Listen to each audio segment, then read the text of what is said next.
Welcome to a podcast brought to you by the American Academy of Orthopedic Manual Physical Therapists. Our academy is a national organization committed to excellence in orthopedic manual physical therapy practice, education, and research, and we're here to explore a wide range of topics with you through interviews with content experts.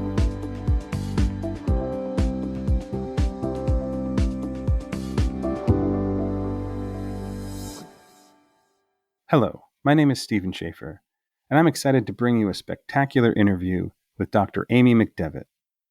Dr. McDevitt is an associate professor in physical therapy at the University of Colorado. In addition to being a professor, Dr. McDevitt holds many other titles. She is both a board-certified orthopedic clinical specialist and a fellow of our academy. She is also a practicing clinician at the University of Colorado Health Sports Physical Therapy and Rehabilitation Clinic in Denver, Colorado. As if those accomplishments weren't enough, Dr. McDevitt has also participated in a plethora of different research activities involving a wide range of topics. We invited Dr. McDevitt to the podcast to discuss one of her recent papers, which is titled Thoracic Spine Thrust Manipulation for Individuals with Cervicogenic Headache, a Crossover Randomized Clinical Trial. I'd also like to take a moment to mention our co-authors on this project, which included Joshua Cleland, Daniel Rohn, Rebecca Altick, Drew Courtney, Paul Glynn, and Paul Mintkin. At the time of our recording, this paper had not yet been assigned a volume or issue number, but it was published online by the Journal of Manual and Manipulative Therapy in July of 2021. As per usual, we'll link to the publication in the show notes. And, with that as our introduction, let's get to the interview. Dr. McDevitt, welcome to the podcast. How are you today? I'm great. Thanks so much for having me. Well, we are honored to have you here today, and quite frankly, you're a strong and consistent figure within manual therapy, so it's a bit surprising to me that it's taken this long to have you on the show, but regardless, you're here now, and I'm excited about the conversation. And speaking of which, let's just dive right in, and we'll start by having you provide the audience with a little bit of a background on the statistics as they relate to how large of a problem different headache types happen to be for people. So thank you, Steve. Thanks again for having me. I'm happy to be here and to share a little bit of the information surrounding our study and some of the results. So to answer your question, a little bit of background, what we included in our article is that the worldwide lifetime prevalence of headache is about 96%, and about 46% of adults worldwide currently suffer from an active headache disorder. But as we all know, there's all sorts of different types of headaches. So there's migraine and cervicogenic and tension type headaches. But if we really just dial into cervicogenic headaches, that comprises about 20% of those individuals overall that have headache complaints. And I guess I would also venture to say that for many of us who sat behind computers during the pandemic, we may have actually even experienced a bit of cervicogenic headaches ourselves. So that's more or less the overall prevalence. So as our audience probably already knows, this is a massive problem. And I think that's why it's so important for the profession, in particular because not just physical therapists, but more specifically manual physical therapists are positioned ideally to address this huge patient population. I agree. I think as manual therapists, we're really perfectly positioned to treat individuals with cervicogenic headache. And in fact, cervicogenic headache is included in our clinical practice guidelines. So we should absolutely be treating these individuals as we see them present to us in our clinics.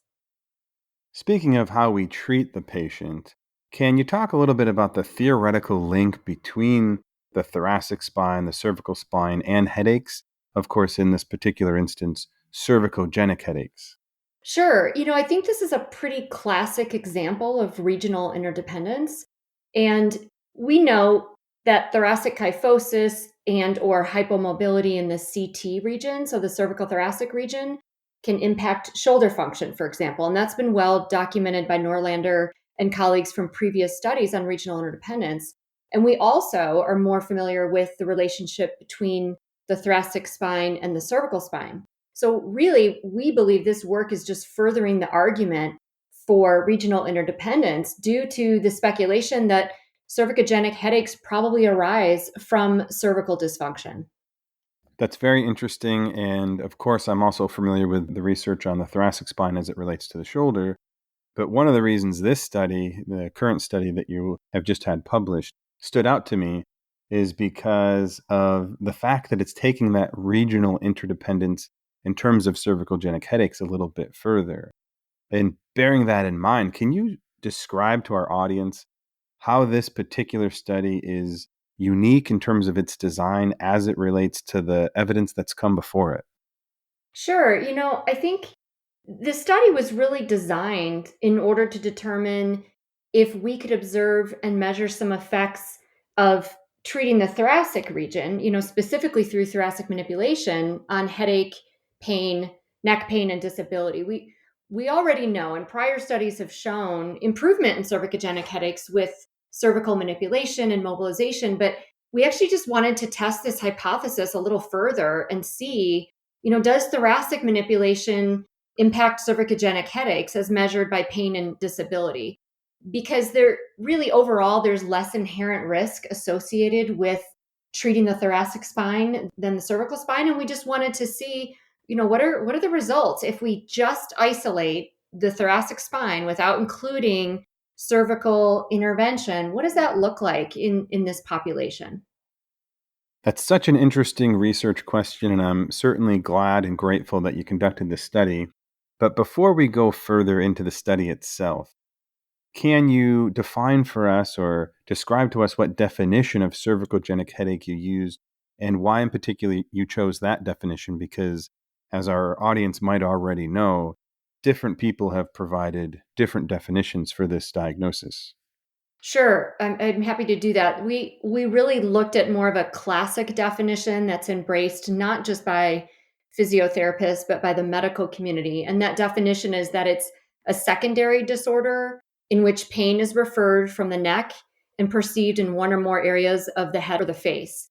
So if we further this definition, we're going to find that there are some criteria that need to be included and really in order to definitively determine, are we dealing with a cervicogenic headache or are we dealing with something else? Because oftentimes we see that sometimes these headaches actually overlap. We see patients that have migraine headaches, but they may also have this component of a cervicogenic headache. So if we kind of further this definition, this is really what helped develop the inclusion criteria. So we included individuals that had a primary complaint of a headache, but it was exacerbated by neck movement or posture. So maybe sustained sitting posture or standing postures. And then to include them in the study as having a probable cervicogenic headache, we had to do the rest by exam. So we had to confirm, did they have a unilateral headache or a unilateral dominant headache? Did they present with joint tenderness and peripheralization into the head in at least one of the upper three cervical segments? And that was assessed by basically a posterior to anterior provocation with manual palpation. And then we were also looking for a headache frequency of one time per week for at least 2 months. Realize, though, that in the medical community, to further this, they include diagnostic injection. So they inject some of the upper cervical facets in order to determine whether or not that can provoke a headache. And of course, as physical therapists, we're limited in our capabilities. So that was not a criteria that we were able to include in this study. I think that sounds like an excellent choice of diagnostics from the combination of the symptom presentation plus the physical exam variables, which is very consistent with not only my knowledge of the literature, but how I practice in the clinic. And I can completely empathize with your, I'm not sure if it's frustration, but that difficulty with dealing with the whole injection thing. I've always been, I don't know, maybe a bit confused or conflicted. I feel like I'm very well positioned as a manual therapist to diagnose, treat, and, otherwise handle cervicogenic headaches. So it frustrates me some when the medical literature is using the injection as the diagnostic standard. I feel like, yeah, it's helpful. You inject these facet joints and the headache goes away and there's a diagnostic value there. Mm-hmm. But with my fingertips, I can do the exact same thing without actually having to use a medication. So I don't know. I wish that injection part wasn't in the available literature, but we can't change that. So we have to move forward with the things that we can work with. I agree with you, Steve, and it's interesting because I think as clinicians, as physical therapists, we're used to operating with one hand tied behind our back. We aren't always privy to MRI results and imaging results or even radiographs at times. And so I think we really have to fall hard and lean into our diagnostic clusters and all the other tools that we have to attempt to definitively, diagnose or hypothesize about a certain condition. So, yes, it's frustrating, but at the same time, I think that's who we are. And I think we work with the tools that we have. And so in this case, we couldn't include that particular criteria, but we felt pretty confident with the other ones that we were able to use in order to determine whether or not the potential participants did in fact present with a cervicogenic headache. I, for one, think you can be very confident that your methods were able to identify cervicogenic headaches. And if we can now move on from talking about the patients, who were the examining and treating clinicians in this particular study? And did you have any sort of attempt to try and make sure that they were performing techniques reasonably uniformly? Yeah, that's a great question. Because it was a smaller sample size, RCT, we were able to accomplish all of our recruitment at the University of Colorado Anschutz Medical Campus. So we have 3 hospitals on that campus, multiple schools. And so there's really a vast array of employees that work on this campus. And so we recruited solely from this campus. The other clinician was Paul Minkin. So Paul Minkin and myself were the primary examination and treating therapists. So basically, the treatment therapist was blinded to the results of the examination. So we basically changed roles, for each randomization. And in order to assure that uniformity, basically what we did is we performed all the techniques on another individual that was a PT and received feedback. And then Paul would perform all the techniques on me and I would perform all the techniques on him, and then we would provide feedback. So that was how we more or less tried to assure consistency. And part of that is, if anyone's met Paul Minkin, he's about 3 times my size. So we had to make sure that we were at least somewhat, uniform in our approach to manage the size and ultimately the strength discrepancy between the two of us. But we've done it before in a number of other studies. And so hopefully we were successful in creating some uniformity. Well, and perhaps very importantly, for a few different reasons, you're both expert clinicians, you're both fellows of the academy, and you've worked together, as you mentioned, quite a bit. So there's already a consistency from a whole lot of different levels. So I'm sure it was relatively easy to try and fine tune this one small variable to try and make sure that the treatments were similar. Yeah, I do hope so. And I think that's always going to be a limitation, right? You have different treating therapists in different studies, and you can only go so far to assure that you're going to have complete uniformity. But I agree. I think because we have a track record of working together, we're pretty aware of, how we perform the techniques. And so we felt about as reliable as we could get. And arguably, complete uniformity isn't even a good thing. If you have, whatever, let's just magically say 1,000 physical therapists read this study and then try to incorporate the knowledge into their clinical practice, they're not all going to be part of that uniformity. So we have to, I think, trust and expect the fact that physical therapists are not always going to be the same in the clinic, but that doesn't mean they can't necessarily use their version of the technique or their usage of that knowledge to move the patient forward in a positive fashion. I agree. I think that's an important statement. And so we're looking at a study that was designed to be prescriptive, but of course the pragmatic pieces of how we are all unique in our ways of delivering interventions are ultimately going to, be a part of that treatment package, whether we intend it to be or not. So I appreciate your comment.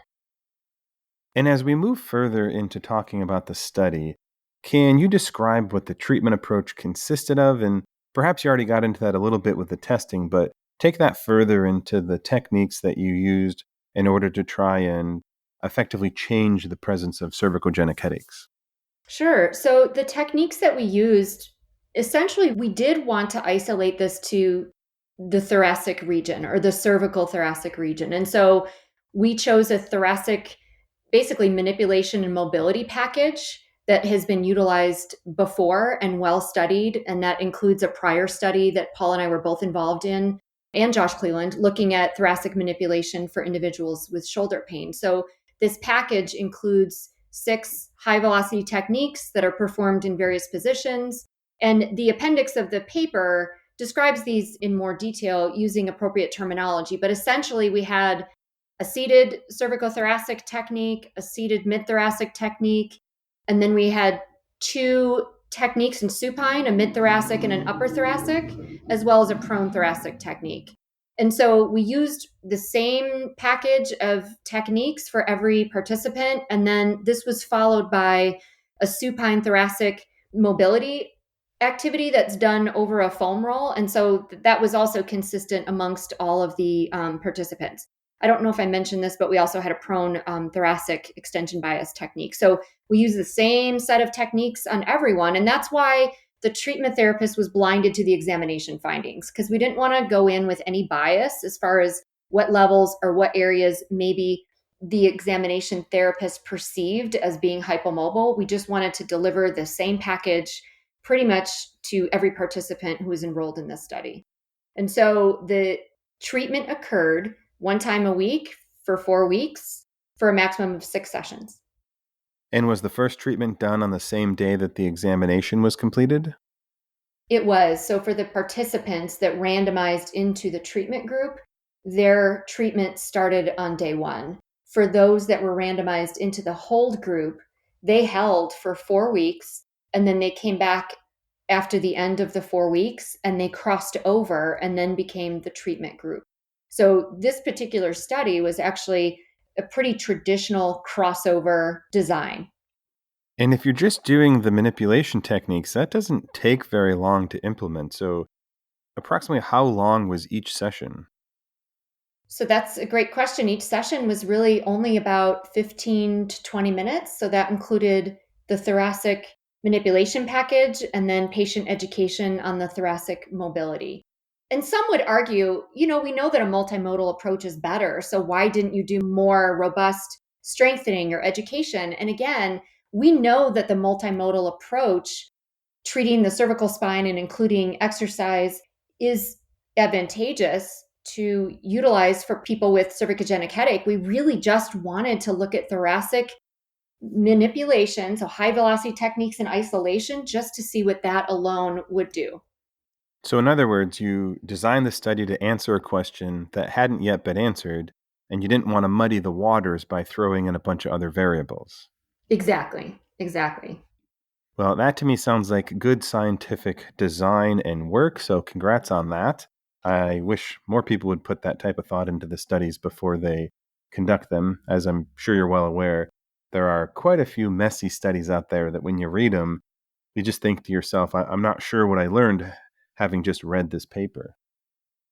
Yeah, I think it's hard. There's this balance between coming up with a design and a study that is helpful in informing clinicians on how to approach the problem. And I think that really is the multimodal design. But again, sometimes the target is just answering a research question. And I think we really did want to know, what does this do just in isolation? Because we would never just approach treating an individual with cervicogenic headache with thoracic manipulation isolation. We've learned a lot over the past 10, 20 years about what is the most ideal way to approach individuals with musculoskeletal pain. And it certainly isn't one thing. So we already know that. And that's, again, why we decided, let's just look at this in isolation and see what the power of it is. We didn't want to add in too many layers of treatment to the cervical spine or strengthening, endurance, scapular stabilization, because we already know that those, according to the clinical practice guidelines, those should already be a part of that plan of care. And when you implemented the techniques and then came back to look at the results, what was it that you found from the application of these thrust techniques to the thoracic spine? So, as far as our results, our primary outcome measure was the headache disability inventory. The secondary outcome measures were the neck disability index, so the NDI, and the numeric pain rating scale, the NPRS, and then the global rating of change. The headache disability inventory ended up being the wrong outcome measure, to be honest. And so this is really why I now believe that pilot studies are so important because we wanted to come up with a way to really just look at some of those symptoms associated with cervicogenic headache. So, with the headache, but the headache disability inventory had never been used with this population before, but it really, retrospectively, now we realize that it's really meant for individuals with migraine headache. So, using that as our primary outcome measure was more or less a bust. But when we looked at the others, so the NDI, the NPRS, and the global rating of change, 4 weeks was really our main time point of interest because that's the time when the treatment group had been completed and the hold group had not started yet. And so they were still truly serving as a control. So the HDI slightly favored the treatment group, but it wasn't significant at all. If we look at the NDI and the NPRS scores, those were significant, favoring treatment at 4 weeks. And to complement that, participants who did receive the treatment right away did have greater odds of reporting a meaningful change with the global rating of change. And our benchmark was a +4 for that. So at 8 weeks, everyone had already received the treatment. And so we didn't really expect there to be differences between groups at 8 weeks and 3 months. And sure enough, there weren't differences. Because again, this is a crossover trial. So the main point that we're looking to measure is that 4 week point. So that's after the treatment group had completed their treatment and before the hold group would start their treatment.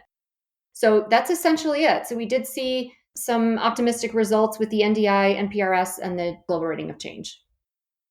Based on those positive results, what's your best advice to physical therapists or even manual physical therapists in terms of how they might incorporate the knowledge learned from this study into their clinical practice?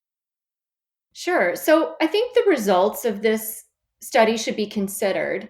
However, manual therapists really, in my opinion, need to incorporate the clinical practice guidelines and the best evidence into their clinical practice. So I do believe that, even though we like to be optimistic about our own work, I think we have to be cautious with a RCT such as this one that really had a small sample size. But due to the perception of less threat and improved safety when performing manipulation or high velocity techniques to the thorax or thoracic spine versus the cervical spine, I would recommend incorporating thoracic manipulation, into your multimodal treatment. But the caveat is this can't neglect other components of what the clinical practice guidelines are recommending, which include treatment to the cervical spine with mobility exercises, snags, cervical manipulation, mobilization, as well as strength, endurance exercises, and also stretching. So again, I'm cautious with making a recommendation because it's such a small sample, but I believe that we were able to show that there potentially is some impact by utilizing thoracic manipulation. But I would say, in addition to the other things that we know we need to include based on what the clinical practice guidelines are telling us. I think that sounds like very solid advice. And of course, it's always a good idea to have a solid awareness of the research so that you can incorporate it into your clinical practice. And just based on what you've said today, I can imagine in my head multiple potential follow up studies to the one that you just conducted. But I asked the following question in a very general sense because just because there's a reasonable or logical follow up doesn't mean it needs to be conducted. What projects are you currently working on? And I know there's probably more than one in terms of exciting research that we can see coming out of your work and your co-authors' work in the forthcoming months or years. Well, I think as far as this project is concerned, I think we are going to plan a secondary analysis of some of the examination data. I think one thing we did well is we included a really robust physical examination. And so we may want to further analyze and see if there's a way to attempt to classify some of the examination data in order to better understand the condition. That's one thing that I think we are planning is a secondary analysis.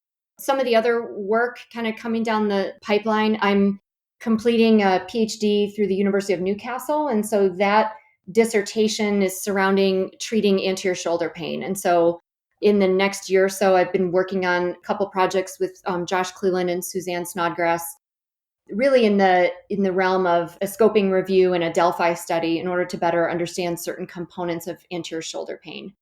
But, I still think these types of clinical research studies are important just to continue to inform us and inform the clinical practice guidelines. And so, as we move forward and as we update clinical practice guidelines, I think it's important to keep some of these trials going that help us just further understand this concept of regional interdependence and best practice for treating things like neck pain, which includes cervicogenic headache. Those all sound like great projects, and I look forward to seeing them published in the future. And if I may say so, Dr. McDevitt, it has been a great pleasure to have you on the podcast today. Thank you for all of your contributions to the clinical realm, to teaching, and of course, especially to research. We greatly appreciate all of your work, and, just on behalf of the profession, thank you. Thank you to you for doing the podcast series for AMPT, and also thank you to Cardon and for AMPT, because this study would not have been possible without a grant that was given to us by Cardon Rehab and through the American Academy of Orthopedic Manual Physical Therapists. So we are really grateful for the Academy, because that really fueled and provided the funds for us to be able to complete this study. So we are eternally grateful. Thank you so much. This has been a production of the American Academy of Orthopedic Manual Physical Therapists. You can learn more about the Academy by visiting our website at aaompt.org. You can also find us on Facebook, Twitter, and Instagram by searching for our acronym, AAOMPT. The views and opinions expressed on the AOMPT podcast are those of the interviewers and interviewees and do not represent the official position of AOMPT. The information presented should not be used as personal healthcare or clinical practice advice. If you need to find an expert orthopedic physical therapist near you, then check out the Find a Fellow feature under the Public Resources tab at www.aaompt.org, which you can find in the show notes.